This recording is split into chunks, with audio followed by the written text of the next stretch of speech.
নমস্কার। আজ শনিবার আর তাই নিরামিষ।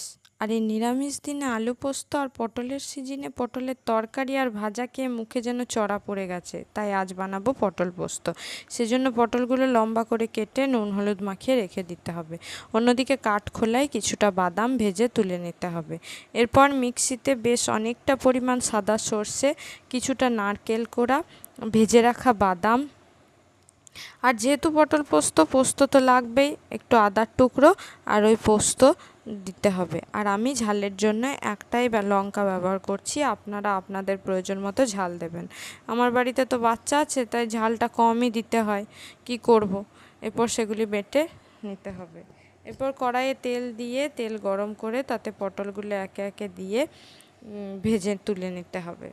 যেহেতু নুন হলুদ মাখানো ছিল, তাই একটু কমই তেল লাগলো। এরপর ওই তেলেই ওই বাটা পোস্তটা দিয়ে দিতে হবে। একটু ভাজা হলে তাতে নুন, মিষ্টি আর হলুদ দিতে হবে।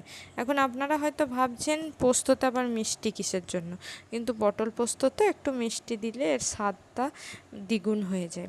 এরপর ভেজে নাড়াচাড়া করে কিছু ঢাকনা দিয়ে দিতে হবে। ঢাকনাটা খুলে পটলগুলো দিয়ে আবার একটু নাড়াচাড়া করতে হবে। আর তারপর প্রয়োজন মতো একটু জল ব্যবহার করতে পারেন।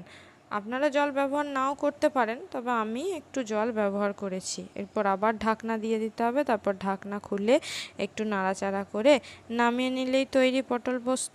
তারপর গরম গরম ভাতের সঙ্গে পরিবেশন করুন, দেখবেন এর স্বাদ সত্যিই অতুলনীয়।